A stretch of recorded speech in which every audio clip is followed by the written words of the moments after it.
പശ്ചിമേഷ്യൻ സംഘർഷവുമായി ബന്ധപ്പെട്ട് ഇപ്പോൾ വരുന്ന ഒരു വാർത്തയിലേക്കാണ്. സൗദിക്ക് നേരെ വീണ്ടും ഇറാന്റെ ആക്രമണ ശ്രമം. അൽ ജൌഫ് ഭാഗത്ത് ഡ്രോൺ ആക്രമണ ശ്രമമുണ്ടായി. ലക്ഷ്യം കാണും മുൻപേ ഡ്രോൺ തകർത്തതായി പ്രതിരോധ സേന അറിയിച്ചു.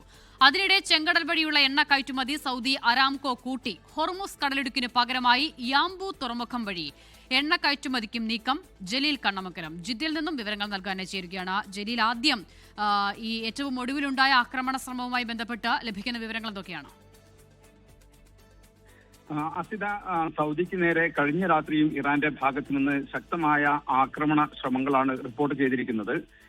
സൗദി അറേബ്യയുടെ വടക്കൻ മേഖലയിലുള്ള അൽജൌഫിലാണ് അവസാനമായി ആക്രമണമുണ്ടായത്. അൽജൌഫിന്റെ കിഴക്ക് ഭാഗം ലക്ഷ്യമാക്കി വന്ന ഡ്രോൺ ലക്ഷ്യസ്ഥാനത്ത് എത്തുന്നതിന് മുമ്പ് തന്നെ സൗദി പ്രതിരോധ സേന തകർത്തതായി ഈ പ്രതിരോധ മന്ത്രാലയം അറിയിച്ചിട്ടുണ്ട്. പ്രതിരോധ മന്ത്രാലയ വക്താവ് തുർക്കി അൽ മാലിക്കിയാണ് ഇക്കാര്യം അറിയിച്ചിരിക്കുന്നത്. രാജ്യത്തിന്റെ മധ്യ മേഖലയിലുള്ള റിയാദിന് സമീപം അൽഖർജ് ലക്ഷ്യമാക്കിയായിരുന്നു ഇന്നലെ രാത്രി ഇറാന്റെ ആദ്യത്തെ ആക്രമണം. അമേരിക്കൻ സൈനിക താവളമായ പ്രിൻസ് സുൽത്താൻ എയർബേസ് നിലനിൽക്കുന്നത് അൽഖർജിലാണ്. 3 ക്രൂയിസ് മിസൈലുകൾ ഉപയോഗിച്ചായിരുന്നു ആക്രമണ ശ്രമം. എന്നാൽ ലക്ഷ്യസ്ഥാനത്ത് എത്തുന്നതിന് മുമ്പ് തന്നെ സൗദി മിസൈൽ പ്രതിരോധ സംവിധാനം ഇതും ആകാശത്ത് വെച്ച് തന്നെ തകർത്തു.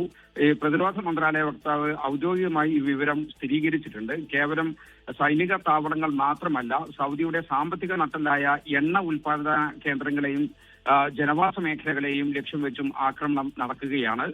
കണക്കുകൾ പരിശോധിച്ചാൽ ഇതുവരെ 30ഓളം ഡ്രോണുകളും 5 മിസൈലുകളുമാണ് സൗദിക്ക് നേരെ പ്രയോഗിക്കപ്പെട്ടത്. കിഴക്കൻ പ്രവിശ്യയിലെ റാസ് തന്നൂറയിലുള്ള അറാംകോ എണ്ണ ശുദ്ധീകരണശാലയ്ക്ക് നേരെ 2 തവണയാണ് ആക്രമണമുണ്ടായത്. സൗദിയുടെ എണ്ണ സാമ്പത്തിക സ്രോതസ്സുകളെ തകർക്കാനുള്ള ബോധപൂർവമായ ശ്രമങ്ങൾ ഇതിന് പിന്നിൽ ഉണ്ട് എന്ന് വ്യക്തമാണ്. രാജ്യത്തിന്റെ മധ്യമേഖലയിലും അതോടൊപ്പം തന്നെ കിഴക്കൻ പ്രവിശ്യയിലും ഇപ്പോൾ വടക്കൻ ഭാഗത്തുമാണ് ഇത്തരം ആക്രമണങ്ങൾ നടക്കുന്നത്. അരാംകോ ലക്ഷ്യമിട്ട് മുൻപ് ആക്രമണം ഉണ്ടാകുകയും അതിനു പിന്നാലെ ഹോർമുസ് കടലിടുക്ക് വഴി പോകുന്ന കപ്പലുകൾ ആക്രമിക്കുമെന്ന പരസ്യ ആഹ്വാനം ഇറാൻ നൽകുകയും ഒക്കെ ചെയ്തത് ഈ സാമ്പത്തിക രംഗത്തടക്കമുണ്ടാക്കിയ അരക്ഷിതാവസ്ഥ വലുതായിരുന്നു. ഇപ്പോൾ അതിന് പകരമായി മറ്റു ചില മാർഗങ്ങൾ കൂടി കണ്ടെത്തുകയാണ് രാഷ്ട്രങ്ങളല്ലേ? അതെ അസിത, ലോകത്തെ ഈ എണ്ണ വിപണിയെ ആശങ്കയിലാക്കി ഹോർമുസ് കടലിടുക്കിൽ സംഘർഷം കടക്കുമ്പോൾ ഈ വിപണിയിലെ തടസ്സങ്ങൾ ഒഴിവാക്കാൻ വിപുലമായ ബദൽ സംവിധാനങ്ങളുമായി രംഗത്തെത്തിയിരിക്കുകയാണ് ഈ സൗദി അരാംകോ.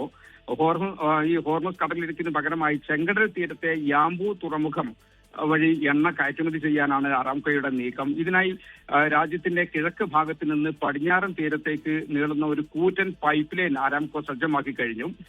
പ്രതിദിനം 50 ലക്ഷം ബാരൽ എണ്ണ ഈ പാതയിലൂടെ കടത്തിവിടാൻ സൗദിക്ക് സാധിക്കും. വരും ദിവസങ്ങളിൽ ഈ ശേഷി 65 ലക്ഷം ബാരലായി ഉയർത്താനാണ് കമ്പനി ലക്ഷ്യമിടുന്നത്.